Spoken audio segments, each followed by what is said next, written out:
नीट म्हटल्यानंतर बऱ्याचदा मी मगाशी म्हटलं तसं गोंधळाचं वातावरण मनात येतं की नीटला जोडूनच हा शब्द येतो असं म्हटलं तरी नीट नाहीये की जे काय होणार आहे ते चांगल्या करता होणार आहे, वाईट काही होणार नाहीये. त्या पद्धतीने तुम्ही अप्रोच व्हा, परीक्षेला पूर्ण प्रिपेअर होऊन अप्रोच व्हा आणि मग नक्की चांगली गोष्ट आहे. तुम्ही आपलं सबकॉन्शियस माइंड आपण म्हणतो की त्याला कायम सांगत राहायचं की एखादी गोष्ट मी मनात ठरवली ना ती होणार. माझ्या दृष्टीने मेडिकलला जाणं किंवा मेडिसिन हे पॅशन आहे बेसिकली.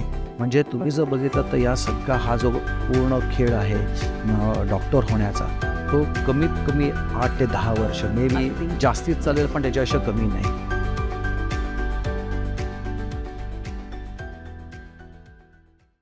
नमस्कार, मी मंजिरी फडणीस. campusdekho.ai या प्लॅटफॉर्मवर तुमचं पुन्हा एकदा मनापासून स्वागत. फेब्रुवारी महिना आला की घराघरात परीक्षांचं वातावरण दिसायला लागतं. बऱ्याचदा पुढे काय करायचं हे नक्की नसतं, त्यामुळे काही गोंधळ असतो. काही मुलांच्या बाबतीत हे निश्चित असतं की काय करिअर करायचं आहे. तरीही करिअर गायडन्सची आपल्याला मदत लागतेच.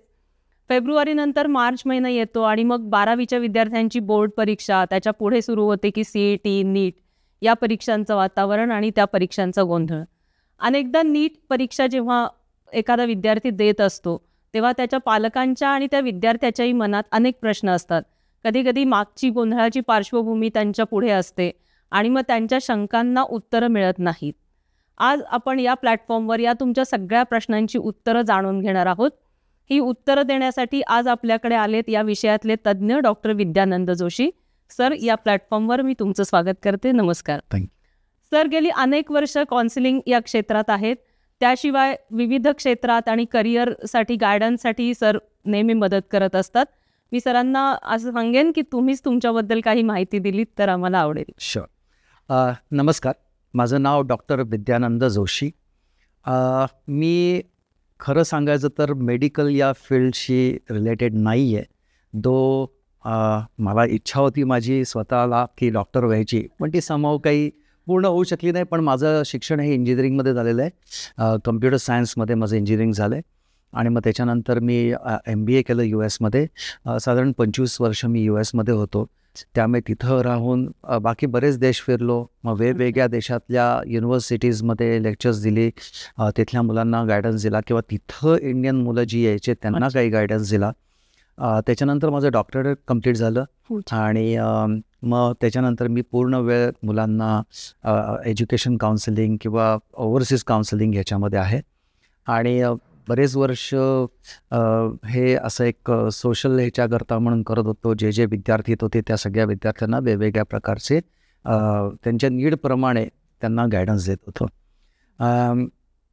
बाकी तसं म्हणाल तर आता या सगळ्या नीट किंवा बाकीच्या ज्या काही इथल्या परीक्षा आहेत त्या परीक्षा, त्याच्यानंतर आपल्या देशात असणारे अवेलेबिलिटी की वेगवेगळे courses, especially medicine related courses, आणि तसंच त्याच्या रिलेटेड बाहेरच्या देशांमधल्या अपॉर्च्युनिटीज, या सगळ्या गोष्टींमध्ये मी मुलांना वेळोवेळी मार्गदर्शन केलेलं आहे. आज आपण इथे नीटबद्दल विशेष करून जाणून घेणार आहोत.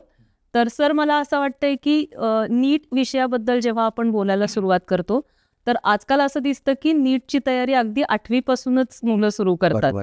तर इतकी तयारी केलेली असते आणि जेव्हा आता फेब्रुवारी महिना येतो आणि मग 12वी बोर्डाची परीक्षा असते, तर हे बोर्डाचा अभ्यास आणि नीटचा अभ्यास किंवा ह्या दोन्ही परीक्षांचा बॅलन्स कसा करायला हवा विद्यार्थ्यांनी? ठीक आहे, आपण एक एक प्रश्न एका वेळी घेऊया. तुम्ही आत्ता म्हटलात की साधारण 8वीपासून 9वीपासून मुलं त्याची तयारी करतात. मला असं वाटतं की आपल्या इथं आपल्या देशामध्ये जे पालक असतात ते मूल जन्माला आलं की त्याची तयारी चालू होते. की आपण नेहमी बऱ्याचदा सिनेमांमध्ये पण बघतो की माझा मुलगा माझी मुलगी डॉक्टर होणार, मोठं होऊन हे होणार. हे पालकांनी त्यांच्या डोक्यामध्ये हे ऑलरेडी ठरवलेलं असतं की आपलं मूल काय होणार. टू सम एक्सटेंट आजकालच्या जगामध्ये पूर्वी मुलं ऐकायचे पालकांचं की बाबा काय काय नाही बाबा सांगतायत पेरेंट्स करूया आपण. आजकाल तसं राहिलेलं नाही आहे. आजकाल मुलांना स्वतःचे विचार आहेत, त्यामुळे त्या विचाराने ते हे करतात. पण तो विषय वेगळा. पण तुम्ही प्रश्न विचारलात म्हणून उत्तर दिलं की हे खूप आधीपासून चालू होतं आणि त्याच्याशी रिलेटेड 8वीमध्ये मुलाला त्या प्रकारचं आता बरेचसे कोचिंग क्लासेस आहेत ते तुम्हाला ॲडव्हर्टाईज करतात की तुम्ही 8वीमध्ये टेस्ट द्या. ते टेस्ट देऊन आम्ही डिसाईड करू की तुम्हाला स्कॉलरशिप मिळणार नाही मिळणार, आणि त्याच्यापासून ते सगळं चालू होतं. आणि पालक देखील वेळोवेळी मुलांना हे सांगत असतात आता एवढंच फक्त 1 वर्ष, ह्या वर्षभर खूप अभ्यास कर, मग पुढे नंतर काही करायची गरज नाही. तसंच 11वी होतं, 12वी होतं आणि त्याच्यानंतर मग तुमचं जीवनाचा पूर्ण प्रवास चालू जातो. मग दरवेळी परीक्षा येतच असते, येते आणि जाते, सवयीची होते सवयीची परीक्षा. गोष्ट होऊन जाते ती. पण त्याच्यामध्ये या सगळ्या प्रकारामध्ये बऱ्याच वेळा आपण म्हणजे ओव्हरऑल समाज किंवा पेरेंट्स पालक जे असतात ते ह्याचा विचार करत नाहीत की ह्याचा इम्पॅक्ट किंवा ह्याचा जो काही इन्फ्लुएन्स म्हणू, bad good what ever impact हा मुलांच्या मनावर कसा होतो. अगदी बऱ्याच वेळा फोर्सफुली मुलं ह्या सगळ्या प्रोसेसमध्ये अडकतात.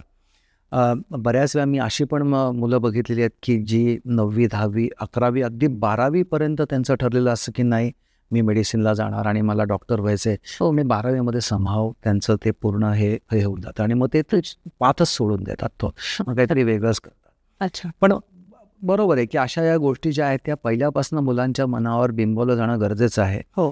फक्त आपल्या याच्यामध्ये या सगळ्या प्रोसेसमध्ये ही नीट एक्झाम किंवा बाकी ज्या सगळ्या एक्झाम्स आहेत त्याच्यामध्ये मला एकच गोष्ट वाटते की केवळ एका एक्झामच्या बेसिसवर हा एवढा मोठा आपल्या पूर्ण करिअरचा खेळ हा मांडलेला आहे, हा कितपत योग्य आहे. अच्छा.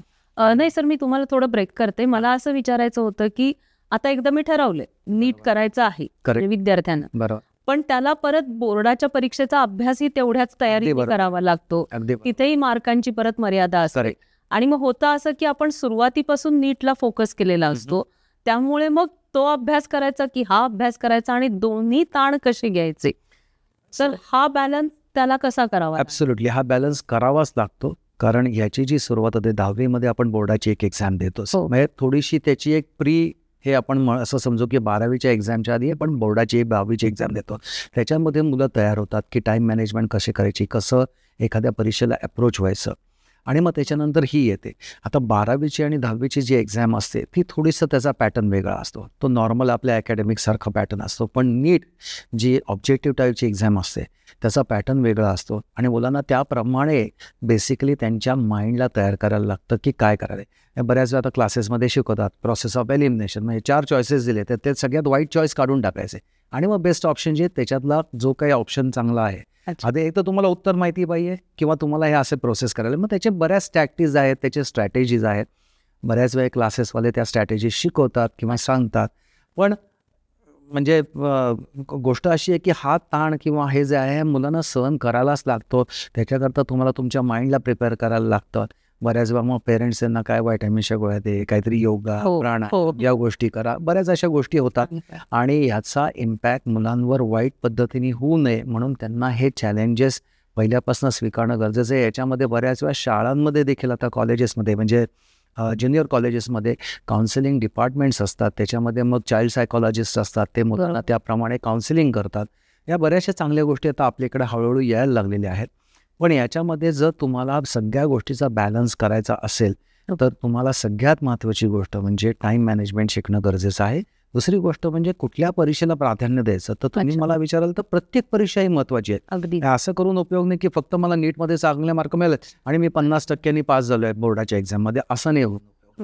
सो बऱ्याच वेळा जे अतिशय चांगले विद्यार्थी असतात की आपण म्हणतो की बाबा जे डॉक्टर होण्याच्या ज्यांच्याकडे पॅशन आहे, जे डॉक्टर होण्याच्या लायकीचे आहेत, तर त्या म्हणजे अभ्यासाच्या दृष्टीने तर त्या मुलांच्या मध्ये हे इनबिल्ट असतात. म्हणजे त्या मुलाला जर तुम्ही नुसतं बोर्डाच्या एक्झामला जाऊन बस म्हणलात तरी देखील ते खूप चांगले मार्क्स हे करू शकतात, मिळवू शकतात. तर त्याच्यामुळे बऱ्याच वेळा असं होतं की ही जी कसरत आहे ही कॉमन विद्यार्थ्यांना खूप करायला लागते. जे हुशार आहेत त्यांचा काही प्रॉब्लेमच नाही आहे, पण बाकीचे जे म्हणजे हुशार विद्यार्थी किती आहेत, 10% 15% जास्त, पण बाकीचे सगळे विद्यार्थी उरलेल्या 80-85% येतात. तर त्या विद्यार्थ्यांना ह्याची कसरत करायला लागते. पण माझं त्यांना सजेशन असंच आहे की प्रत्येक एक्झाम ही एक्झाम आहे असं धरूनच तुम्ही त्याला अप्रोच केलं पाहिजे आणि मग तुम्ही टाईम मॅनेजमेंट करा किंवा मी हे एवढे दिवस माझ्या बोर्डाच्या एक्झाम करता ठेवलेले आहेत तेवढे येणं फायदा. आणि नीटच्या एक्झाममध्ये देखील बोर्डाचा बराचसा अभ्यास होतो, नाही असं नाही, फक्त त्याचा पॅटर्न वेगळा आहे. तो पॅटर्न कसा अप्रोच करायचा एवढं फक्त कळलं की तुम्हाला त्या एक्झाममध्ये काही प्रॉब्लेम नाही. आणि प्लस बोर्डाच्या आणि नीटच्या एक्झाममध्ये थोडा वेळ असतो, त्या वेळेमध्ये तुम्ही त्याची रिव्हिजन करू शकता, नीटच्या एक्झामची रिव्हिजन करू शकता. सो दोन्ही एक्झाम देणं अतिशय सहजतेने शक्य आहे. त्याच्यामध्ये कुठलेही स्ट्रेस घ्यायची गरज नाही आहे. तुम्ही तुमचा टाईम व्यवस्थित मॅनेज केला तर तुम्ही करू शकता. हे आधीच ठरवून घ्यायला हवं. आधीच ठरवून कुणाला घ्या. किती वेळ कुठल्या Correct. विषयाला द्यायचा आहे. हे आधीच ठरवून घ्या की कोणाचं किती व्हॅल्यू द्यायची, टाईमची व्हॅल्यू द्यायची त्या परीक्षेकरता हे तुम्ही ठरवा. परीक्षांना व्हॅल्यू समान आहे. Correct, absolute. सर, नीटचा विषय आज आपण घेतोय प्राधान्यानं. नीट म्हटल्यानंतर बऱ्याचदा मी मगाशी म्हटलं तसं गोंधळाचं वातावरण मनात येतं की नीटला जोडूनच हा शब्द येतो असं म्हटलं तरी नीट नाहीये.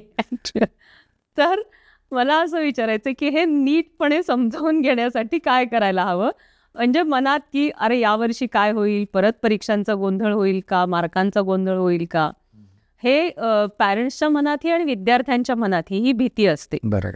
तर काय करावं लागेल की ही भीती दूर कशी होईल आणि काय खरंच गोंधळ हा कसा होतो, कशामुळे होतो?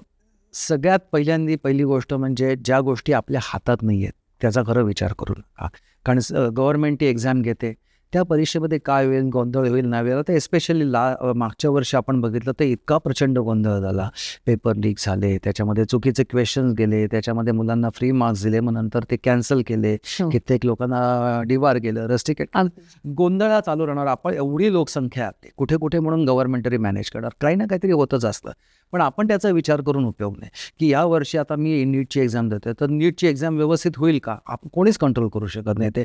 आपण फक्त काय करायचं की आपण फुल्ली प्रिपेअर्ड होऊन ती एक्झाम द्यायची, त्याच्या पुढे जे काय व्हायचं ते आपोआप होतं. पण सर, याला जोडून मग जेव्हा असं होतं की ग्रेस मार्क किंवा असे विषय येतात, तर तुम्ही आता काउन्सिलिंगमध्ये असं काही अनुभव तुम्हाला आलाय का की मुलं मग फ्रस्ट्रेट होतात किंवा हे नको म्हणून सोडून देतात, बरोबर, किंवा निगेटिव्ह परिणाम होतो? परत मी जसं म्हटलं तसं की फ्रस्ट्रेशन हे येणं साहजिक आहे. आपली ह्युमन सायकोलॉजी आहे, माणसं होतं आपण, शेवटी आपल्या मनावर प्रत्येक गोष्टीचा आघात चांगल्या वाईट पद्धतीने होतच असतो. पण याच्यामध्ये फ्रस्ट्रेशनमध्ये देखील तुम्ही असा निगेटिव्ह विचार मनात आणून उपयोग नाही की आता काय सगळंच संपलं, काहीच होऊ शकणार नाही. आता 20 विद्यार्थ्यांना जर किंवा 40 विद्यार्थ्यांना जर एअर 1 मिळत असेल आणि तिथनं ते हे करत असतील तर कसे काय ते देऊ शकणार? म्हणजे एअर 1मध्ये येऊन देखील विद्यार्थ्यांना प्रवेश मिळत नाही, काहीच करू शकत नाही कोणत्याला.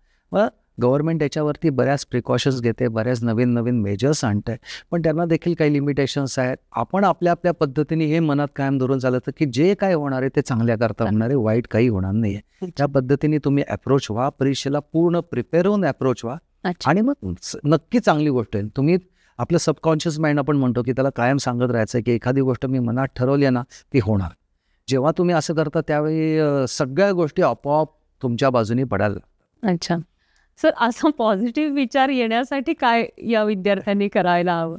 कारण तुम्ही काउन्सिलिंग करता, तर काय सांगता तुम्ही या विद्यार्थ्यांना? सगळ्यात महत्त्वाची गोष्ट म्हणजे आपण जेव्हा रेग्युलर आपल्या आजूबाजूला वावरतो, आपले मित्रमंडळी, आपले रिलेटिव्हज, आपले घरातली मंडळी, या सगळ्यांनी पॉझिटिव्ह वातावरण ठेवणं गरजेचं आहे घरामध्ये. कुठेही निगेटिव्ह वातावरण ठेवायचं नाही किंवा किंतु परंतु. आपण म्हणतो ना, प्रत्येक ठिकाणी ज्या ठिकाणी तुम्ही जाता तिथं वास्तू ऐकत असते तुमचं. कुठल्याही वास्तूत नाही, तुम्ही तथास्तू म्हणत असते. पूर्वीची लोक सांगून गेलेले आहेत. बऱ्याच वेळा खरं आहे, म्हणजे की तुमच्या मनात पॉझिटिव्ह विचार आला की तुमच्या सगळ्या गोष्टी, तुमचे रेग्युलर तुम्ही ज्या काही ॲक्शन्स करता त्या ॲक्शन्स देखील त्या पॉझिटिव्ह याच्या डिरेक्शनला जायला लागतात आणि त्या आपोआप होतात, त्या गोष्टी घडत जातात. कुठेतरी काहीतरी आहे जे आपल्याकडनं करून घेतं ते व्यवस्थित पॉझिटिव्ह. त्यामुळे कायम पॉझिटिव्ह राहायचं. मी हे करतोय, मी मन लावून करीन, मला याच्यात पॅशन आहे आणि मला 100% याच्यात मी यशस्वी होणार आहे, हाच विचार करून करा. आपण असं तर नाही म्हणू शकत ना की आता माझ्या या परीक्षेचा रिझल्ट सपोज जर निगेटिव्ह आला तर मी काय करू. जी गोष्ट आपल्याला माहितीच नाही आहे त्या गोष्टीचा विचार आता कशाला करायचा. परीक्षेला जा, त्याचा रिझल्ट जो येईल तो बघू आपण, कारण this is not end of the world. Suppose तुमचं काय झालं, मी जसं म्हणतो तसं एका परीक्षेवर तुमचं पूर्ण जीवन अवलंबून असतं. त्या परीक्षेमध्ये सपोज जर तुम्ही काही कारणास्तव अभ्यास छान केला आहे, तुम्ही एकदम ब्रिलियंट स्टुडंट आहात, चांगले आहात, बाकीच्या इतर परीक्षांमध्ये चांगले मार्क मिळतात, पण नीटमध्ये गेल्यानंतर अचानक त्या दिवशी काहीतरी झालं, सर्कमस्टन्सेस असतात, काही होऊ शकतं, तुम्हाला काय तब्येत खराब होऊ शकते किंवा तुमची नीट बुडू शकते, काही होऊ शकतं. पण तो विचार आत्ता कशाला करायचा, त्यावेळेचा त्यावेळी बघू. बरं, that's not end of the world. एक तर तुम्ही परत नीट देऊ शकता, नाही तर असंख्य वेगवेगळे ऑप्शन्स अवेलेबल आहेत. अगदी मेडिसिनमध्येच जरी तुम्ही नीट नाही दिली तरी देखील मेडिसिनमध्येच तुम्हाला डॉक्टर व्हायचं असेल, ती पॅशन असेल तुमची, तर भरपूर मार्ग अवेलेबल आहेत. त्यामुळे कधीच खचून जायचं नाही. When there is a will there is a way. अच्छा सर, जेव्हा आपण नीटची परीक्षा, आता येणारच आहे परीक्षा, तर बऱ्याचदा असं होतं की तुम्ही जसं म्हणाल तर घाई गडबडीत कधी कधी काही चुका होऊ शकतात. तर या परीक्षेबाबत मुलांनी काय काळजी घ्यायला हवी, की एक कॉमन चुका या होतात आणि त्या कशा टाळता येतील, याच्याबद्दल काय बरोबर आहे. सांगताल? मी मगाशी तुम्हाला म्हटलं त्याप्रमाणे कुठलीही परीक्षा असू द्यात, time management is very important. म्हणजे तुम्हाला किती येतं आणि प्रत्यक्षात तुम्ही कागदावर त्या पेपरमध्ये काय उतरवता आणि किती वेळात उतरवता हे खूप महत्त्वाचं आहे. आणि आपण बऱ्याच वेळा म्हणतो ना की कुठलीही स्पोर्ट्सवाला एखादा असेल तर त्याला hand and I coordination is very important. तसंच इथं टाईम आणि व्हॅल्यू तुमची त्याच्यामध्ये तुम्ही काय देताय इट इज व्हेरी इम्पॉर्टंट. म्हणजे प्रत्येक गोष्टीला किती वेळ द्यायचा हे खूप महत्त्वाचं आहे. म्हणजे सेक्शन वाईज जे असतात त्या प्रत्येक सेशनला किती वेळ द्यायचा. मग सपोज त्याच्यात थोडेसे ग्रेस पिरियड ठेवायचा, ग्रेस टाईम ठेवायचा. मग त्या ग्रेस टाईममध्ये तुम्ही गेलात तर दुसऱ्या ह्याच्यातनं लवकर कसं करायचं. It's all about time management. कारण अभ्यास टू सम एक्सटेंड सगळे मुलं सिमिलर करतात.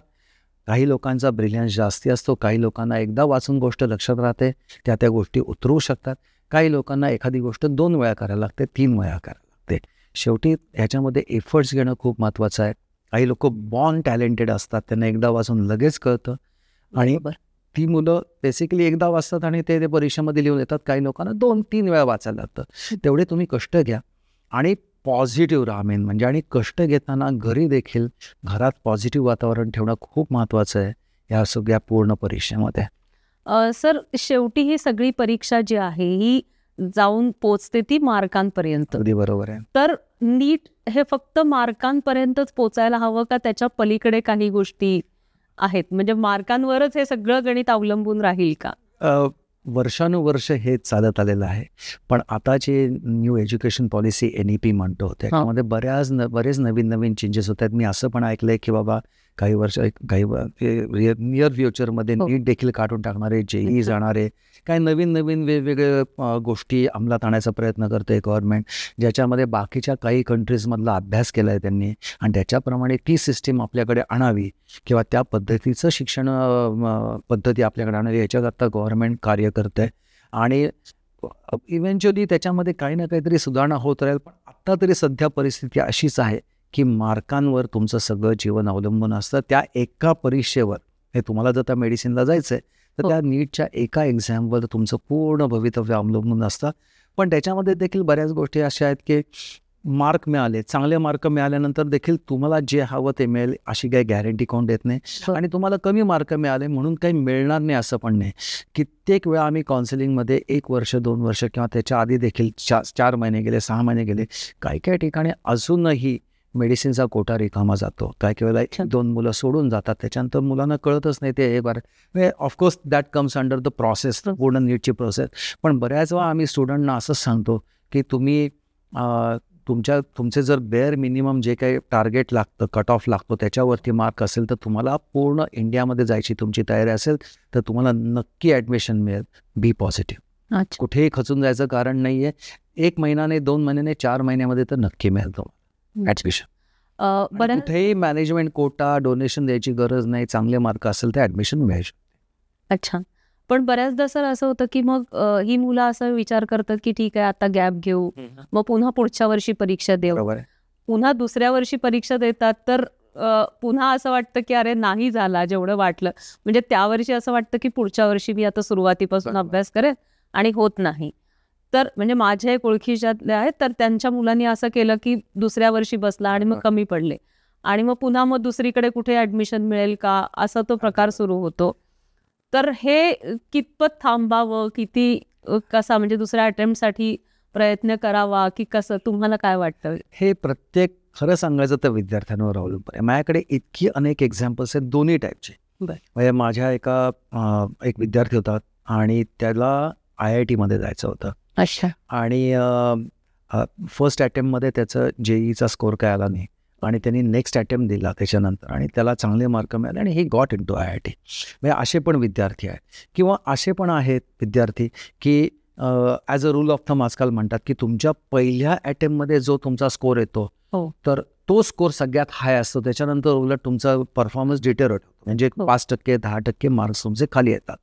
मग त्याच्यामध्ये बरेच गोष्टी असतात की तोच अभ्यास करून विद्यार्थी कंटाळतो, त्याला वैताग येतो की हे परत करायचं. मग त्याच्यामध्ये तुमचा इंटरेस्ट निघून जातो. किंवा असं पण होतं की बाकीच्या गोष्टी साथ देत नाही.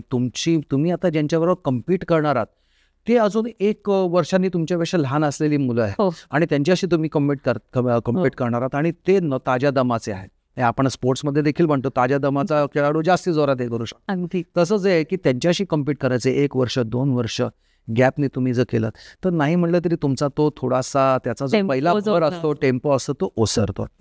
पण हे काही विद्यार्थ्यांना सूट होतं काही विद्यार्थ्यांना सूट होत नाही. त्याच्यामुळे आपण असं जेनरिक स्टेटमेंट नाही करू शकत की तुम्ही हे कराच किंवा करू नका. अच्छा. अगेन माझ्या दृष्टीने मेडिकलला जाणं किंवा मेडिसिन हे पॅशन आहे बेसिकली. म्हणजे तुम्ही जर बघितलं तर या सगळा हा जो पूर्ण खेळ आहे डॉक्टर होण्याचा तो कमीत कमी 8 ते 10 वर्ष मे मी अगदी. जास्तीच चालेल पण त्याच्यापेक्षा कमी नाही. हो. तर माझे बरेच मित्र स्वतःचे मित्र खूप जण डॉक्टर्स आहेत. मी त्यांनी घेतलेले कष्ट बघितलेले आहेत आणि तुमची कष्ट घेण्याची तयारी असेल परसिव्हन्स परसिस्टन्स आणि पेशन्स या 3 गोष्टी तुमच्याकडे पाहिजेत तरच तुम्ही डॉक्टर होऊ शकता. त्या 3 गोष्टी नसतील तर there are n number of options available. तुम्ही आत्ताच जाणून घ्या समजावून घ्या की तुम्हाला काय हवं आहे काय नको. पण मार्कांवर ह्या गोष्टी अवलंबून आहेत आणि तुम्हाला ते मिळवायलाच मिळणार आहेत जर तुम्हाला मेडिकलला जायचं असेल. या मार्कांसाठी पुन्हा एकदा कोचिंग क्लासेसची वाट धरली जाते. तर तुमच्या हसण्यातच तर बऱ्याच गोष्टी येत आहेत. तर मला असं विचारायचं की फक्त कोचिंग क्लासेसवरच अवलंबून राहायला हवं का? हे मी माझं पर्सनल तुम्हाला हे देतो ओपिनियन. म्हणजे सर 8वी पासूनच हे कोचिंग ते क्लासेस खरं आहे. होतात म्हणजे बऱ्याच ठिकाणी. त्यांचं एकच असतं की कॅच देम यंग. जेव्हा तुम्ही कॅच देम यंग त्यांचं म्हणजे हे जे कोचिंग क्लासेस आहेत इट्स अन इंडस्ट्री खूप मोठी इंडस्ट्री. आता आपण बैजूस बघतो शाहरुख खान सारखा माणूस त्याच्यामध्ये इन्व्हेस्ट करतो करोड्स ऑफ रुपीज अगदी आणि सक्सेसफुली ते करतात. आता कंपनीचं काय झालं ते सोडून देऊ पण आपण बेसिकली ही पूर्ण मोठी इंडस्ट्री आणि गव्हर्नमेंटचा आता हे असं आहे की त्या इंडस्ट्रीला थोडंफार प्रमाणात तरी काहीतरी एक हे झालं पाहिजे आळा बसला पाहिजे वचक असला पाहिजे. कारण बऱ्याच आत्ताची परिस्थिती अशी आहे की मुलं कॉलेजमध्ये जातच नाहीत. कॉलेजमध्ये कित्येक चांगले प्रोफेसर आहेत फर्ग्युसनमध्ये वगैरे या ठिकाणी SP इतकी जुनी कॉलेजेस आहेत. पण मग डमी कॉलेज घ्यायचं क्लासेसला जायचं आणि मग त्या क्लासेसमधनं माझं पर्सनल म्हणणं असं आहे की तुमच्या मुलाची कपॅसिटी आहे की नाही हे पेरेंट्सना माहिती असायला पाहिजे. तसं प्रत्येक पालकाला आपला मुलगा म्हणजे 100% डॉक्टर होणार असं वाटतच असतं. कारण त्याचीच ती इच्छा असते. त्यांचीच इच्छा असते ॲब्सोल्युटली. म्हणजे ही मुलाची इच्छा असते किंवा मुलीची इच्छा असते कोणी समजून घेत नाही की पालकांची इच्छा असते. आणि प्रत्येक पालक मला जे काय करायचं राहिलंय माझं जे काय ड्रीम होतं ते राहिले ते आपल्या पालकामध्ये याच्या पाल्यामध्ये बघत असतो. बरोबर. त्याच्यामुळे ते बऱ्याच वेळा ते फोर्सफुली पण होतं. पण कोचिंग क्लासेस जरूर जावं तुम्ही पण त्याला किती इम्पॉर्टन्स द्यावा किती पैसे अगेन ते कमर्शियल इज डिफरंट थिंग पण किती हे करावं.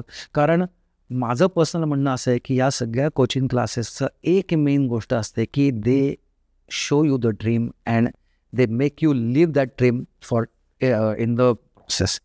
की तुम्हाला असं सारखं सांगायला लागतं की अरे तुम्ही ड्रीममध्ये असता की मी डॉक्टर होणार आहे. आणि कोचिंग क्लासेस हे फक्त पहिल्या टॉप 10% मुलांच्या करता असतात. बरं त्या टॉप 10% मुलांना भीती असते की मी जर कोचिंग क्लास नाही लावला तर काय होईल. अच्छा. बऱ्याच लोकांना स्वतःवरच कॉन्फिडन्स नसतो. मी तर म्हणेन की ते जे टॉप 10% मुलं आहेत ना त्यांनी काही नाही केलं तरी देखील त्यांना नीटमध्ये चांगले मार्क मिळून जाते ते मेडिकलला जातील. पण एक भीती असते जशी म्हणजे उदाहरण द्यायचं झालं तर प्रत्येक माणसाला एक भीती असते त्याच्याकरता तुमची श्रद्धा असं नसो जाता जाता कुठल्या तरी देवाला नमस्कार करायचा. माझं असं म्हणणं नाही आहे की देवाला नमस्कार करू नये पण ती भीती असते की मी जर नाही नमस्कार केला आणि माझं काही वाईट झालं तर काय. हो. अशा बऱ्याच गोष्टी आपण आपल्या रेग्युलर दैनंदिन आयुष्यात करत असतो. भीतीपोटी करतो माणूस सगळ्या गोष्टी. मग पेरेंट्सना भीती पिअर प्रेशर की ह्याच्या मुलांनी हा क्लास लावला आहे. मी नावं घेत नाहीत आपण एक जनरल आपण म्हणतो एम प्रकाशमध्ये ॲडमिशन मिळणंच इतकं अवघड आहे. किंवा अजून कुठल्या एक नवीन क्लासेस आलेत कोचिंग क्लासेस आले जिथं फक्त डॉक्टरांच्या मुलांना अलाउड आहे अच्छा घ्यायला. असे पण कोचिंग क्लासेस आहेत की तिथं बाकी कुठल्याही स्टुडंटला परवानगी नाही आहे. नवीन गोष्टी येत असतात मार्केटमध्ये. कोचिंग क्लासेसमध्ये गायडन्स जरूर घ्यावा जरूर मिळतो तुम्हाला गायडन्स. पण शेवटी आपल्या पाल्याची कपॅसिटी ओळखायला पाहिजे किती त्याची कपॅसिटी आहे आणि हे पेरेंट्सना बरोबर कळत असतं की आपली कपॅसिटी नाही आहे किंवा किती त्याला इम्पॉर्टन्स द्यायला पाहिजे. तुम्ही आज ब्राईट स्टुडंट असेल तो कोचिंग क्लासला जाओ नाही तर न जाओ तो 100% चांगले मार्क मिळवून मेडिकलला जाणार. पण सर जी सामान्य मुलं आहेत त्यांनी मग काय करायला हवं. अगेन द थिंग इज की सपोज जर ट्युशन किंवा कोचिंग क्लासला नाही गेलो तर भीती ही असते की आपली कपॅसिटी होती, पेईंग कपॅसिटी होती, आपण पैसे देऊ शकत होतो आणि आपण मुलाला त्या कोचिंग क्लासला घातलं नाही आणि जर उद्या उठून त्याचे मार्क कमी आले तर आपण स्वतःला कोर्स देण्यापेक्षा जाऊ देत कोचिंग क्लासला पैसे गेलेले चालते.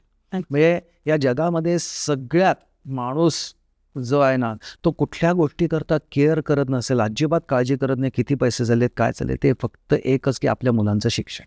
आणि याचा फायदा बरेच लोक घेणारे आहेत आता सध्या मार्केटमध्ये. पण कोचिंग क्लासमध्ये जावं जरूर, तुम्हाला कुठला कोचिंग क्लास चांगला वाटतो काय वाटतो, पण एक गायडन्स म्हणून त्याच्याकडे बघावा. कारण बऱ्याच वेळा काय होतं की जी हुशार मुलं असतात ती वरती जात राहतात, त्यांची वेगळी एक बॅच आपोआप घेतली जाते आणि बाकीच्या मुलांची एक वेगळी बॅच असते. अशा बॅचेस पण वेगळ्या केल्या जातात जी ॲव्हरेज मुलं आहेत. आणि याच्यामध्ये कायम आपण होर्डिंग्स किंवा बाहेर सगळ्या ठिकाणी बघतो त्यांच्या बोर्ड्सवर की टॉप 10 मुलांचेच फक्त कोण गेलं त्याचं असतं. माझं यांना कायम प्रश्न असतो की तुमच्याकडे फक्तही 10 मुलं शिकायला आली आहेत का? तर नाही, तुमच्याकडे 500 मुलं शिकायला आली आहेत, 1000 मुलं आले तुमच्याकडे, बाकीच्या 900 मुलांचं काय ते तुम्ही सांगा.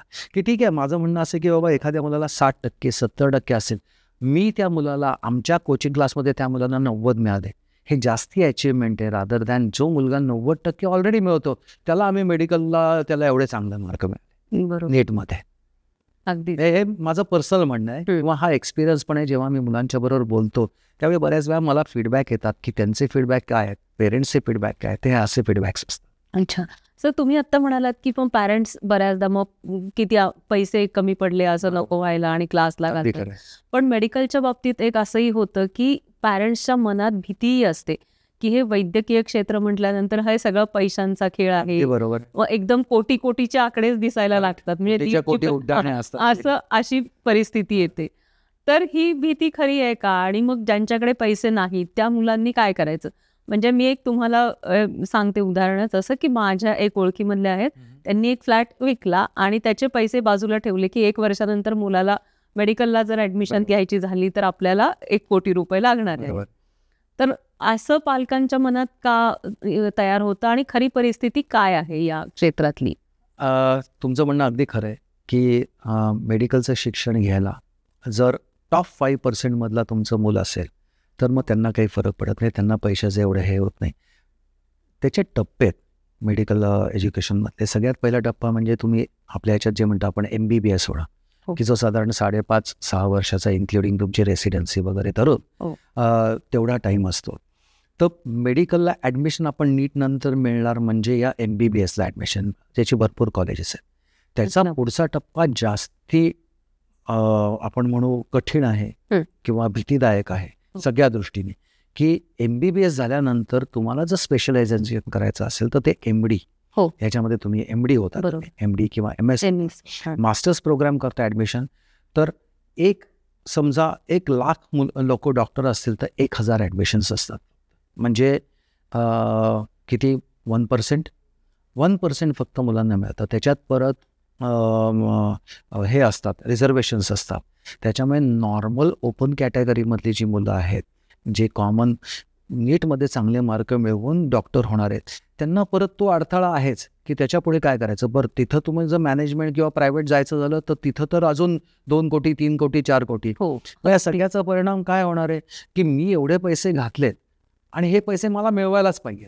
मग शेवटी ते पैसे कोणाकडनं मिळवणार? पेशंटकडनं मिळवणार. मी तुम्हाला एक गमतीची गोष्ट सांगतो की आता मी तुम्हाला म्हटलं तसं की मेडिकलला जाणं ही पॅशन असेल तुम्हाला, की मला व्हायचं आहे, मला डॉक्टर व्हायचं, ही पॅशन असेल तरच तुम्ही हे 12-15 वर्ष शिक्षण घेऊ शकाल आणि त्याच्यातनं चांगला डॉक्टर निर्माण होईल.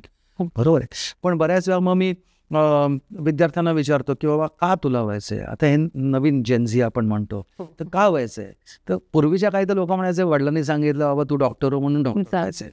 आजकाल यांना गुगल इंटरनेटमुळे भरपूर इन्फॉर्मेशन असते, जगाच्या सगळ्या कानाकोपऱ्यातल्या गोष्टी माहिती असतात त्यांना.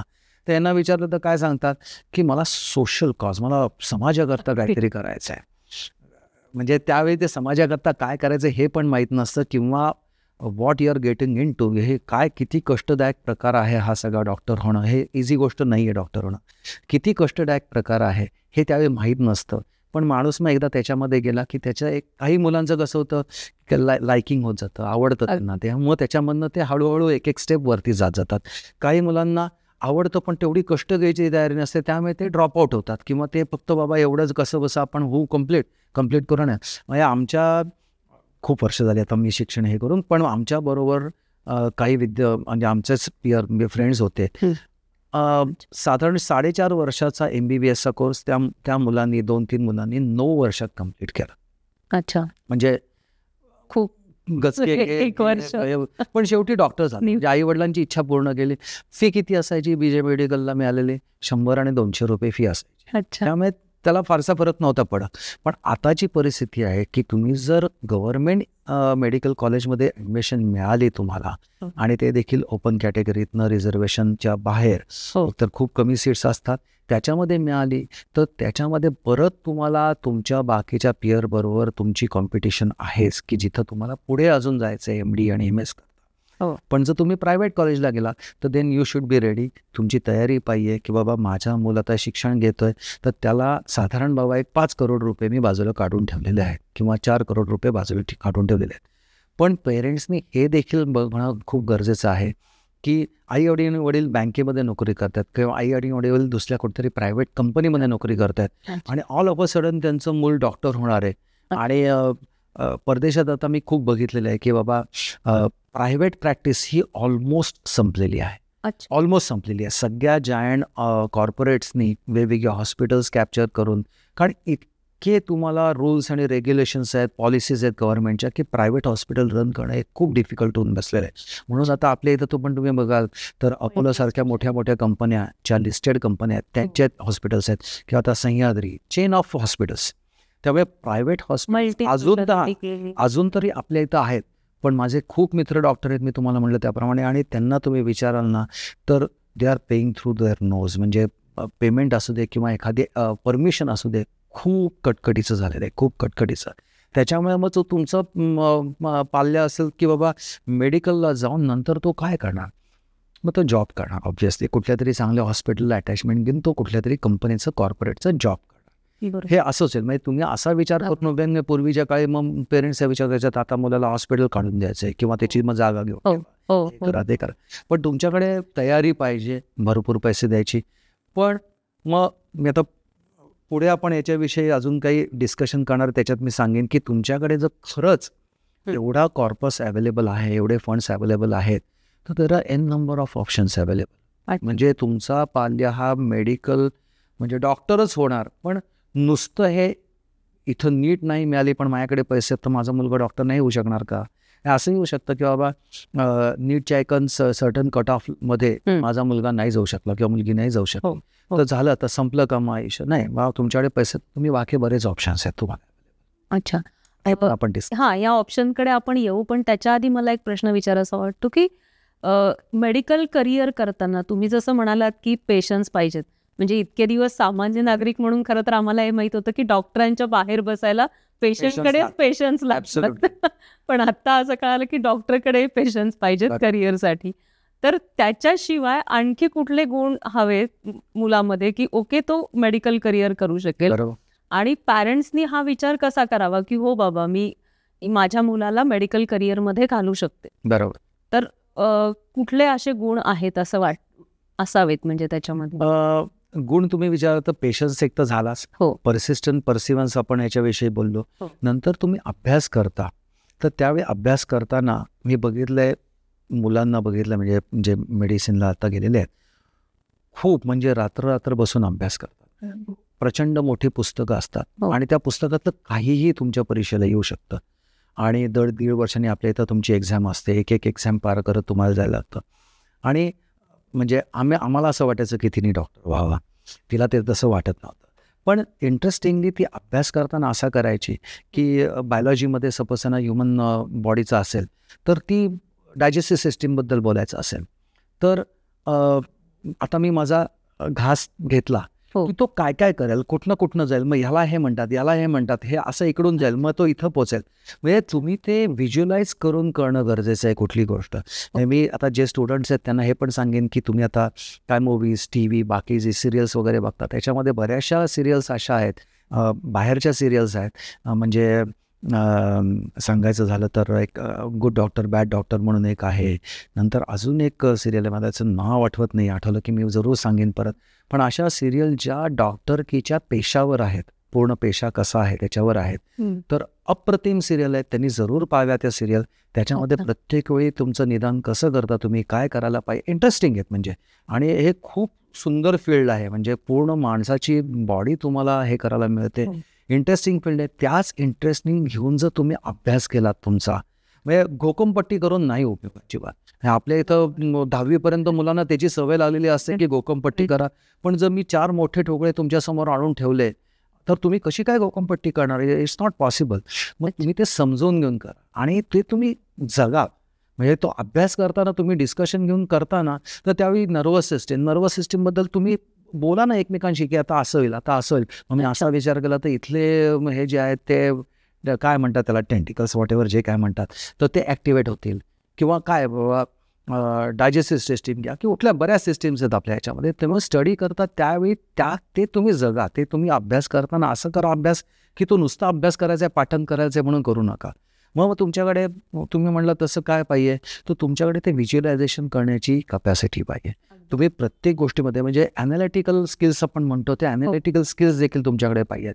आणि साधारण एक ओव्हरऑल कॉमन सेन्स पाहिजे की बाबा एखादी गोष्ट असेल आणि मला त्याच्यातलं उत्तर माहीत नाही आहे तर काय होऊ शकतं. अच्छा, म्हणजे ऑब्व्हियसली बऱ्याचशा एक्झाममध्ये तुम्हाला देताना असंच देतात की बाबा तुमच्या इथं 1-2 गोष्टी अशा असतात की ज्या रिलेव्हंटच नाही आहेत, आणि ज्या 2 गोष्टी उरलेल्या असतात त्या अतिशय रिलेव्हंट आहेत, योग्य बसतात. मग त्याच्यापैकी तुम्हाला काय करायचं. पण ॲटलिस्ट 50% तुम्ही तो बाजूला करू शकता. मग तुम्ही थोडासा कॉमन सेन्स वापरून तुम्ही जो अभ्यास केला आहे तो थोडासा डोक्यात. त्याच्यानंतर तुम्हाला स्पोर्ट्स इज व्हेरी इम्पॉर्टंट. म्हणजे मी ज्या मुलांशी बोलतो त्या मुलांमध्ये कायम कुठला तरी एक स्पोर्ट्स खेळतात. ते जे नुसता अभ्यास करायचा असं नाही. आता तुम्ही जर बघितलं कार्लसन राईट, तो हे जिंकला होता चेस चॅम्पियनशिप, तर त्यांनी एकदा सांगताना सांगितलं होतं की मी चॅम्पियनशिपला जायच्या आधी अर्धा ते 1 पाऊण तास तरी मी बास्केटबॉल खेळतो आणि पूर्ण घाम येतो मला प्रचंड, आणि मग माझं डोकं जास्ती चालतं. सो तुम्ही स्पोर्ट्समध्ये म्हणजे असं नका करू की आता 12वीचं एक्झाम आहे, 4 मध्ये तुम्ही काहीच करायचं नाही, म्हणजे टी व्ही पण बघायचं नाही, काही नाही. असं नाही, असा उपयोग नाही. मग तुमचं डोकंच चालणार नाही. मग तुम्ही काहीतरी खेळ खेळला पाहिजे त्याच्याकरता. वेगवेगळ्या गोष्टींनी आपल्या शरीरामध्ये ते काय सगळे तुमचे एन्झाईम्स आणि काय जे आपण म्हणतो ना ते बाहेर पडत असतात. मग त्याचा उपयोग तुम्हाला होतो. सो बेसिकली ह्या सगळ्या गोष्टींना त्याला बाजूने पेरेंट्सनी त्यांना एक हे देणं गरजेचं आहे, पोषक वातावरण आपण म्हणतो तसं, की बाबा रोज संध्याकाळी 1 तास बाहेर कुठेतरी जाऊन दे, खेळ. तू खेळायचं असेल तर खेळ, जिममध्ये जा, काही म्हणजे कुठलीही एक्स्ट्रा ॲक्टिव्हिटी करायची अदर दॅन अभ्यास असेल. म्हणजे पालकांनी सर अपेक्षा ठेवताना प्रोत्साहनही द्यायला हवं. ॲब्सोल्युटली, प्रश्नच नाही. तुम्ही म्हणलात ते मॅम बरोबर आहे की बेसिकली पालकांचा सपोर्ट हा खूप आवश्यक आहे. आपण मगाशी बोललो त्याप्रमाणे पालकांनी तर आदर म्हणजे मुलांनी स्वतःचं एक टाइम टेबल बनवलं पाहिजे आणि पालकांनी त्याला पूर्ण सपोर्ट केलं पाहिजे. त्या टाइम टेबलमध्ये अभ्यासाबरोबर थोडा टाईम टी व्हीचा असावा, थोडा टाईम मे बी मोबाईल किंवा वगैरे काही खेळण्यासाठीच असावा. आता मगाशी जे मी सांगितलं तुम्हाला की काही अमेरिकन शोज आहेत, सिरियल्स आहेत, त्याच्यामध्ये मला एक नाव आठवत नव्हतं, त्याचं नाव आहे हाऊस म्हणून. अच्छा, अतिशय सुंदर आहे. मी कित्येक वेळा असं देखील बघितलेलं आहे की पालकांनी मुलांना एखाद्या रविवारी कुठल्या तरी हॉस्पिटलमध्ये जाऊन तू काम कर असं पण सांगितलेलं आहे की बाबा अभ्यास करता करता तुला ते माहिती असायला पाहिजे की what you are getting into, तू काय करणार आहेस पुढे. तू मेडिकलला जाणार आहेस म्हणजे हे असं काम करायला लागणार आहे. सो 1 दिवस रविवारचा पूर्ण हॉस्पिटल, त्यांना अनुभव कळू दे. मे बी 12वीमध्ये अगदी येणला नको की जेव्हा अभ्यास खूप असतो, पण 11वी आणि 12वीच्या मध्ये किंवा 11वीमध्ये 12वीमध्ये जरूर त्यांनी करावं. आता ह्याचा ज्यांचे पालक डॉक्टर्स आहेत त्यांना याचा काही फरक नाही पडत, कारण घरामध्ये रोज तेच बोलणं बघितलेलं असतं. पण ज्यांचे पालक डॉक्टर्स नाही आहेत त्या मुलांनी जरूर हे करावं. त्यांना कळलं पाहिजे की पुढचे 20-30 वर्ष मी जे काम करणार आहे ते कसं काम आहे. रादर माझं तर म्हणणं आहे की हे नुसतं मेडिकल करता नाही तर प्रत्येक क्षेत्रामधल्या माणसांनी पेरेंट्सनी हे केलं पाहिजे की तुला ह्याच्यात इंटरेस्ट आहे ना, CA व्हायचं आहे, 2 दिवस जाऊन CA कडे जाऊन बस, काय होते ते बघ. असं प्रत्येकाने करावं. आपल्याला कळलं तर पाहिजे की आपल्याला काय करायचं आहे. मग आपली एखाद्याच लायकिंग्स बदलू शकतील. Never know, it's better to know it right in time. म्हणजे नंतर त्याचा हे करून उपयोग नसतं ना काही. मुलांना थोडं मोकळं ठेवायला हवं किंवा अनुभव द्यायला हवा. करेक्ट. फार बंधन लादू नये असं. पण बऱ्याचदा पालकांची तक्रार असते की मुलं नाही ऐकत, किंवा अभ्यास नाही करत, जोपर्यंत आम्ही फोर्स करत नाही तोपर्यंत अभ्यास नाही करत, आणि मग पालकांना पुन्हा असं वाटतं अरे मेरिट आता काय 720 पडायला हवेत, 719 हवेत, बरं. आणि मग कसे पडणार असं खेळून. आणि तर त्या केसमध्ये काय करायला हवं अशा मला काय वाटतं पर्सनली की बऱ्याच वेळा पालकांनी, हे पालक सांगतात, सांगण्याचं काम पालकांचं आहेच, बरोबर आहे. पण तुमची मित्रमंडळी कशी आहेत, जर त्या मित्रमंडळींच्या मध्ये तुमचे बाकीचे सगळे मित्र देखील नीट करता ट्राय करत असेल तर आपोआप ते त्यांच्यामध्ये येतं. त्यांना वेगळं सांगायची गरज नाही. पण मे बी मित्र वेगळे असेल की मित्र कोणतरी दुसरा रोज रात्री कुठेतरी क्लबमध्ये जातोय, असे जर मित्र असेल तर मग तुमचा त्याच्यामधला जो हे आहे तो ढळू शकतो की बाबा लक्ष डायव्हर्ट होऊ शकतं. पण बाकीचे मित्र बाकीची गोष्टी मित्रच काम करत असतात की तुम्हाला प्रोत्साहन करण्याकरता, हे करण्याकरता. पालकांनी सांगण्याचं काम करावं. ॲट द सेम टाईम पालकांनी कोऑपरेटिव्ह असावं. म्हणजे त्यांच्या बरोबरीने तुम्ही त्यांचा विचार करून गेलं पाहिजे. नॉट की बाबा आता झालं चल अभ्यासाला बस, पुढचे 2 तास अजिबात येत उठायचं नाही. मग प्रॉडक्टिव्ह अभ्यास होणार नाही, मग त्याला काय अर्थ नाही. नुसती वेळ देऊन उपयोग नाही. 45 मिनिट्सनंतर ब्रेक द्या तुम्ही, एक 5-10 मिनिटाचा ब्रेक द्या. 45 मिनिटं जास्तीत जास्त माणसाची कपॅसिटी असते. माझा एक डॉक्टर मित्र आहे, तर त्यांनी तर मला एक सुंदर कल्पना दिली होती. त्यांनी सांगितलं होतं की आपलं सबकॉन्शियस माइंड असं हे खूप पॉवरफुल असतं त्यावेळी, म्हणजे जेव्हा आपण झोपतो त्यावेळी. तर बऱ्याच वेळा लोक सांगतात की बाबा थोडं सुदिंग म्युझिक लावलं की झोप चांगली येते तुम्हाला. तर तुम्ही सुदिंग म्युझिक बरोबर जर तुम्ही जो अभ्यास करताय, हे टेक्निक आहे किंवा हे टॅक्ट आहे की जो अभ्यास तुम्ही करता तो स्वतःच्या आवाजात रेकॉर्ड करा. अच्छा. आणि ते रेकॉर्ड केलेलं रात्री फक्त लावून ठेवा आणि झोपा. अच्छा. झोपल्यानंतर आपलं सबकॉन्शियस माइंड जे असतं ना ते ग्रास करत असतं.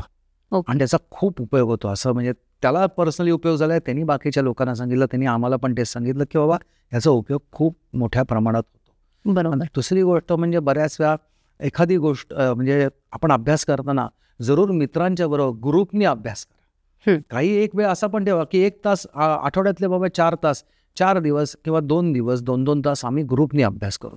त्यावेळी ग्रुप चांगला असला पाहिजे. बाकी तर कुठली डिस्कशन नव्हता, खरोखर अभ्यासाची डिस्कशन झाली पाहिजे. आणि अभ्यासाची डिस्कशन अशीच की एकाने दुसऱ्याला प्रश्न विचारायचा, याचं उत्तर सांग रे, काय वाटतं तुला. मग ते सगळ्यांनी मिळून त्यांनी उत्तर द्यायला चालू की मग सगळ्यांनी मिळून त्याला करेक्ट करायचं नंतर एकेकाने की बाबा हे तू सांगितलं असे बरोबर आहे, ह्याच्यामध्ये हे हेल्दी डिस्कशन व्हायला पाहिजे. पण अशी जेव्हा डिस्कशन्स होतात ना, म्हणजे एक वेळ टीचर सांगताना मुलांच्या लक्षात राहत नाही, पण मित्रांनी सांगितलेलं मुलांच्या डेफिनेटली लक्षात राहतं. त्यामुळे हा असा एक वेगळा प्रकार करून बघा. म्हणजे बऱ्याच वेगवेगळ्या गोष्टीतनं तुम्ही चांगला अभ्यास करू शकता. एकटं बसून रूममध्ये कोंडून घेऊन अभ्यास करणं हे काय पर्याय नाही आहे त्याच्याकरता. अच्छा. आणि व्हायच्या पेरेंट्सनी पण प्रोत्साहन द्यायला पाहिजे त्यांना. पॅरेंट्स प्रोत्साहन देतात, पण बऱ्याचदा असं होतं की आता डॉक्टरच आई वडील असतील तर ती चर्चा जास्त घरात होऊ शकते. बरोबर. पण ज्या मुलांचे आई वडील डॉक्टर नाहीत किंवा दोघांपैकी एक कुणी, बरोबर, तर त्यांच्या क्षेत्रात असं होतं की त्यांना कळत नाही. मग मुलं बऱ्याचदा अशी म्हणतात तुला नाही समजत त्यातलं, नको सांगू मला. तर अशी परिस्थिती येते. आणि मग पालकांनी कधी मित्र व्हायला हवं त्यांचं आणि कधी पालक व्हायला हवं. आणि त्याच्या उलट मी असं मुलांनी कधी पालकांचं ऐकायला हवं. बरोबर. सो याच्यामध्ये बेसिकली पालकांनी काय करायला पाहिजे की थोडंसं आपण म्हणतो ना रिसिव्हिंग एंडला राहायला पाहिजे. म्हणजे ऐकण्याचं काम जास्त केलं पाहिजे बोलण्यापेक्षा. सो जेव्हा तुम्ही असं करता ना त्यावेळी मुलांना जास्ती इंटरेस्ट घेऊन तुमच्याशी बोलतात. मी जर काहीतरी वेगळं काम करतोय आणि आलाय माझा मुलगा किंवा मुलगी आणि ते सांगतायत काहीतरी माझं लक्ष नाही, असं नाही उपयोग. 100% अटेंटिव्ह पाहिजे तुम्ही की एखादी गोष्ट सांगायला आल्यानंतर मला जरी कळत नाही तरी देखील मी एक असं म्हणायला बाबा माझ्याकडे एक डम क्वेश्चन आहे, विचारू का. मग ते विचारल्यानंतर तो अजूनही उत्साहाने तुम्हाला काहीतरी सांगत राहतो की हा असं असतं, हे असं असतं. मग तुम्ही देखील इंटरेस्ट घेऊन ऐका. भले तुम्हाला त्याच्यातलं काही कळत नाही आहे, पण तुम्ही तुमचा इंटरेस्ट दाखवल्यानंतर जास्ती फुलतात मुलं, जास्ती ते चांगल्या पद्धतीने अभ्यास करतात. मला घरामध्ये सपोर्टिव्ह वातावरण आहे, माझे आईवडील माझं ऐकतात. ना की प्रत्येक वेळी काहीतरी होऊन प्रत्येक वेळी सांगायलाच पाहिजे असं नाही की बाबा हे कर ते कर, हे असं करू नको तसं करू नको. त्यापेक्षा त्यांच्या बरोबरीने तुम्ही जर राहिलात, बरोबरीने वागलात ॲज अ फ्रेंड म्हणून, मित्र म्हणून, तर ते जास्ती चांगलं असतं.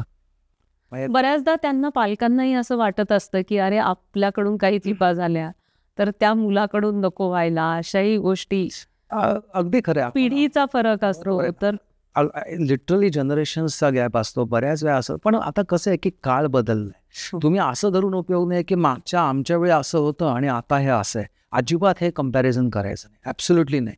किंवा आमच्या वेळी आम्हाला रात्री 7 नंतर बाहेर राहायला मिळायचं नाही. आजकालची मुलं सहजासहजी 11-12 वाजेपर्यंत बाहेर असतात किंवा आमच्या वेळी आम्ही लवकर उठून अभ्यास करायचो. आजकालची मुलं रात्री जागून अभ्यास करतात. End of the day result तुम्ही बघा.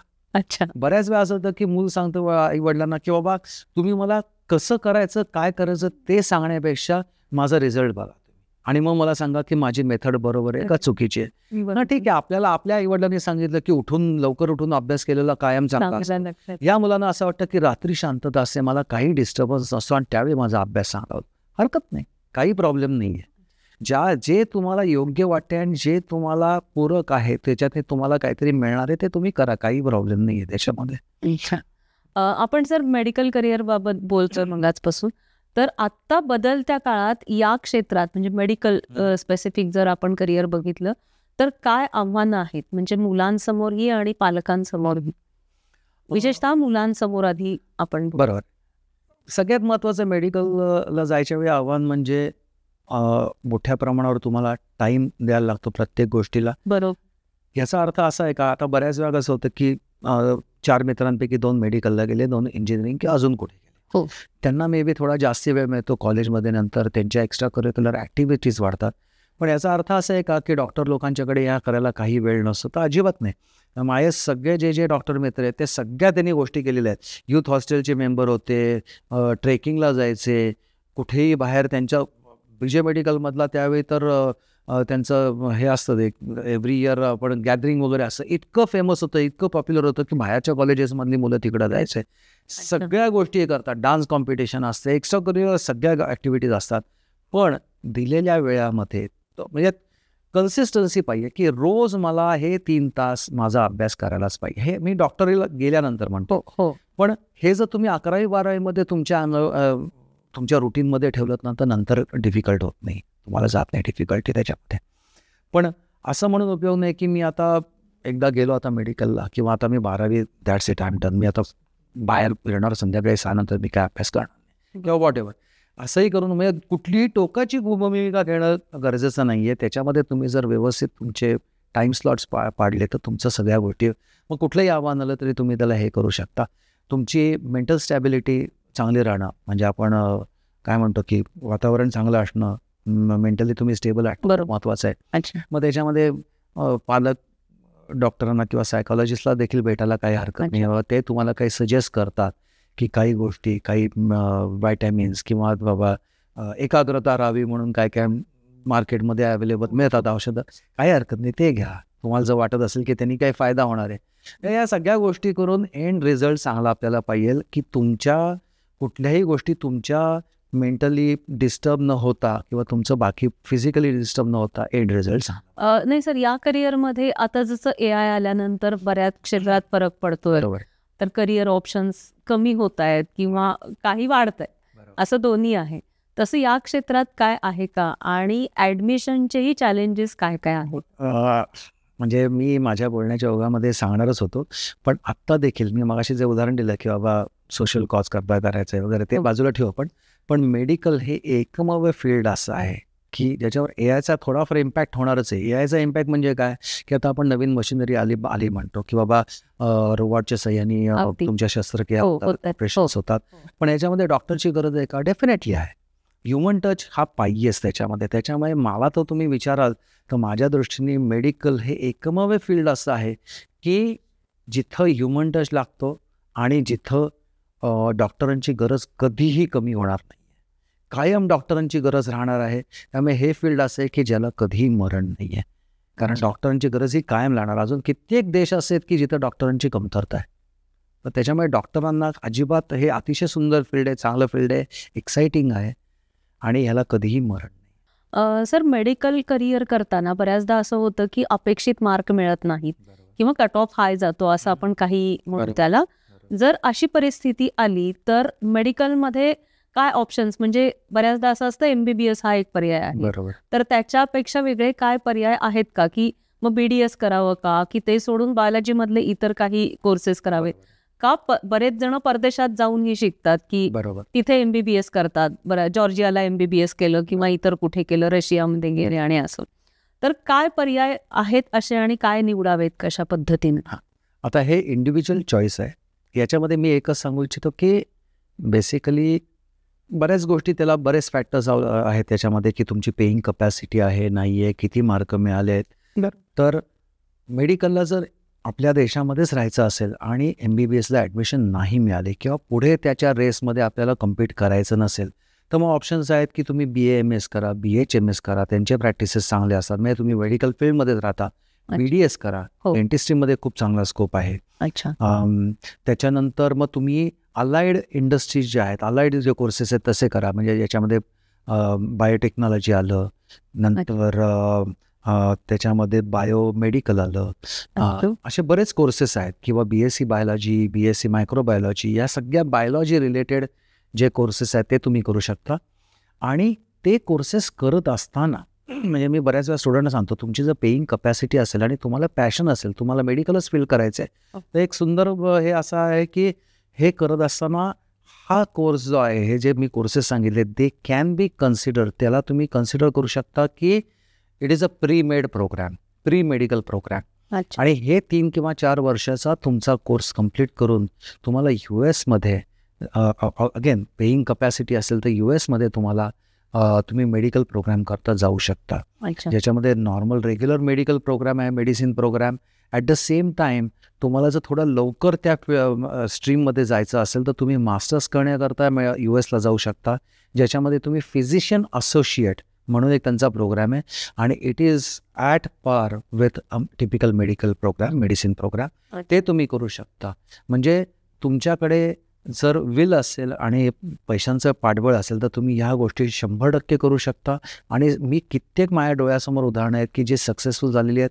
म्हणजे मी तुम्हाला सांगेन, आता किती साधारण 5-7 वर्षापूर्वी एक स्टुडंट, गर्ल स्टुडंट होती आमची, तर त्याच्यामध्ये ती आली होती आणि तिला सेम गोष्ट की पॅशन खूप होतं पण मार्क समहाऊ कमी मिळाले, कारण एका परीक्षेत तुमचं सगळं करिअर अवलंबून असतं. आणि नंतर मग तिने बायोमेडिकलला ॲडमिशन घेतली, 4 वर्षाचा बायोमेडिकलचा कोर्स केला. आणि त्याच्यानंतर ती आता पुढे काय, तर तो कोर्स आहे तो प्री मेड म्हणून कन्सिडर झाला. त्याचे सगळे क्रेडिट्स US युनिव्हर्सिटीमध्ये ट्रान्सफर झाले. ते ट्रान्सफर झाल्यानंतर तिने MS केलं, तिथं फिजिशियन असोसिएटचं सर्टिफिकेशन प्रोग्राम केला. आणि नंतर तर मी प्रॉपर ती रेसिडेन्सी आणि ह्याच्यामध्ये केली. So now she is like working as a doctor over there. म्हणजे ती एक डॉक्टर म्हणून हे करेल म्हणजे व्हेरी सो. तर भरपूर वेगवेगळे ऑप्शन्स अवेलेबल आहेत. ते तुम्ही आत्ता मध्यंतरी म्हणलात की आता तुमच्या बोलताना तुम्ही म्हणलात की फिलिपिन्स किंवा चायना किंवा रशिया, तर हे पूर्वी आपल्या इथली बरीच मुलं जायचे, पण आता ते इंडियन गव्हर्नमेंट कुठल्याही परिस्थितीत त्यांच्या इथल्या केलेल्या डिग्र्या ॲक्सेप्ट करत नाही. त्याच्यामध्ये बरेच प्रॉब्लेम्स, इश्यूज आहेत. सो कन्सिडरिंग दिस, जर तुम्हाला फिलिपिन्सला जाऊन तुमचं बेसिकली करिअर करायचं असेल तर तिथला मेडिकल प्रोग्राम करा. करेबियनमध्ये खूप कॉलेजेस आहेत की जे सांगतात की करेबियन म्हणजे वेस्ट इंडिजची बेटं आपण म्हणतो ते, की आमचे US युनिव्हर्सिटीजबरोबर कोलॅबरेशन्स आहेत किंवा काय आहेत. अतिशय काळजीपूर्वक युनिव्हर्सिटी तुमची निवडा, कारण त्याच्यामध्ये खूप फेक युनिव्हर्सिटी झालेल्या आहेत, खूप प्रॉब्लेम्स आहेत, इश्यूज आहेत. ना US ते कन्सिडर केलं जाईल तुमचं शिक्षण किंवा ना इंडियामध्ये केलं जाईल, आणि मग तुम्ही मध्ये हँगिंग राहाल. तर ते करताना खूप काळजीपूर्वक करा. कुठल्या एखाद्या काउन्सिलिंग कंपनीकडे जा. म्हणजे लोकांच्या ॲडव्हर्टाईजला बळी पडू नका की आम्ही तुम्हाला 25 लाखामध्ये मेडिकल प्रोग्राम करून देतो, तुम्ही डॉक्टर व्हाल. जर डॉक्टर झालात पुढे काय, डॉक्टरचं शिक्षण घेतलं पुढे काय, ना तुम्हाला इकडं प्रॅक्टिस करता येणार ना तिकडं कुठेच काही प्रॅक्टिस करता येणार नाही, तो उपयोग नाही त्याचा काही तुम्हाला. तेव्हा परत तुम्ही डॉक्टरची प्रॅक्टिस सोडून दुसरं काहीतरी करू शकता. माझे बरेचसे ओळखीचे लोक आहेत की ज्यांनी MBBS केलं. आपण आता बऱ्याच वेळा म्हणतो की MBBS केल्यानंतर पुढे काय, IMD करा, MS करा, पण तेवढे पैसे नाहीत माझ्याकडे, मला मास्टर्सला ॲडमिशन नाही मिळाली. तर तुम्ही बाहेरच्या परदेशातल्या किंवा इव्हन इंडियन युनिव्हर्सिटीजमध्ये MPH करू शकता, मास्टर इन पब्लिक हेल्थ. माझ्या माहितीतले बरेच लोक असे आहेत की they are now handling the hospitals, म्हणजे अख्खा हॉस्पिटल हँडल करताय. मग नॉर्मल MPH करून, म्हणजे तुम्ही सपोज दुसरा कुठला अंडरग्रॅडचा कोर्स केला, म्हणजे बॅचलर्सचा केला कोर्स, आणि नंतर तुम्ही MPH केलं त्याच्यामध्ये, आणि तुम्ही MBBS करून MPH केलं, त्याच्यामध्ये फरक काय, तर तुम्हाला डॉक्टरकीचं नॉलेज असल्यामुळे तुम्हाला ते हॉस्पिटल मॅनेज करणं एक्झॅक्टली तुमचा बेस तयार आहे, तुम्हाला खूप इझी पडतात. तुम्ही डिसिजन्स वेळच्या वेळी व्यवस्थित घेऊ शकता. So there are n number of options available. खूप गोष्टी आहेत याच्यामध्ये ज्या आता ड्यू टू शॉर्ट ड्युरेशन आपल्याला हे करता येणार नाहीत, पण डेफिनेटली तुम्ही आणि नंतर त्याच्यावर Google हे करा, आम्हाला कॉन्टॅक्ट करा. आम्ही तुम्हाला सांगू की काय काउन्सिलिंगमधनं तुम्हाला काय करता येऊ शकेल आणि त्याप्रमाणे तुम्ही तुमच्या करिअरचा डिसिजन घेऊ शकता. अच्छा ऑप्शन्स खूप आहेत अवेलेबल. अच्छा. काउन्सिलिंगमध्येही ऑप्शन आहेत का सर? हो, काउन्सिलिंगमध्ये देखील ऑप्शन आहेत. आता एस्पेशली तुम्ही आता मगाशी म्हणला होतात की बाबा चॅलेंजेस आणि ह्याच्यामध्ये तर स्टुडंटकरता एक स्ट्रॅटेजीचा सेमिनार अरेंज केलेला आहे. मला असं वाटतं डिस्क्रिप्शन बॉक्समध्ये आपण त्याची लिंक देऊया आणि जरूर स्टुडंटनी त्याला जॉईन करावं, ज्याच्यामध्ये टाईम मॅनेजमेंट आणि नीट कशी क्रॅक करायची अदर दॅन तुमचा अभ्यास. हे अभ्यास तुम्हाला करायलाच पाहिजे. बरोबर. अभ्यासाचा आम्ही सांगून उपयोग नाही, पण त्याच्यामध्ये स्ट्रॅटेजीज काही असतात. त्याच्यामधनं त्या स्ट्रॅटेजीमधनं डेफिनेटली 10 ते 15% तुम्हाला फरक पडू शकतो. आय वुड से 5 ते 10%. अगदीच खूप जास्ती अतिशयोक्ती नको, 15% झाले तर जास्ती आहे, चांगलं आहे. पण 5 ते 10% फरक नक्की पडू शकतो तुम्ही जर काही स्ट्रॅटेजीज वापरल्यात तर. आणि याच्यामध्ये बऱ्याच स्ट्रॅटेजीज आहेत, अगदी टाईम मॅनेजमेंटपासून कसे तुमचे प्रॉब्लेम सॉल्व्ह करायचे त्याच्यामध्ये. तर जरूर तुम्ही त्याला हे करा. डिस्क्रिप्शन बॉक्समध्ये आपण त्याची लिंक देऊया. त्या सेमिनारला तुम्ही अटेंड करा. नक्की तुम्हाला त्याचा फायदा होईल ह्याच्यामध्ये. धन्यवाद सर. नीट एक्झामबद्दल आत्ता जोशी सरांनी आपल्याला विविध प्रश्नांना आपल्या उत्तरं दिली. खूप चांगली माहिती सरांनी आपल्याला सांगितली. नीट म्हणजे गोंधळ हे आता तुमच्या मनातलं समीकरण थोडंफार दूर झालं असेल अशी आम्हाला अपेक्षा आहे. तुम्हाला अजूनही काही शंका असतील तर आम्हाला नक्की विचारा. नीट ॲडमिशनबद्दल किंवा मेडिकलमधल्या ॲडमिशनबद्दल, मेडिकलमधल्या करिअरबद्दल तुम्हाला काहीही विचारायचं असतील तर असे प्रश्न आम्हाला कॉमेंट करा. आमच्या व्हॉट्सअप चॅनलला जॉईन करा, तिथेही तुम्ही प्रश्न विचारू शकता. हा व्हिडिओ तुम्हाला आवडला असेल तर नक्की शेअर करा, जेणेकरून इतर पालकांना आणि मुलांनाही याची मदत होऊ शकेल. आम्हाला या व्हिडिओबद्दलच्या कमेंट करा. तुमच्या मनातल्या शंका किंवा प्रश्न असतील तर याही कॉमेंटद्वारे आम्हाला कळवा. या व्हिडिओला लाईक करा आणि आमच्या यूट्यूब चॅनलला सबस्क्राईब करा.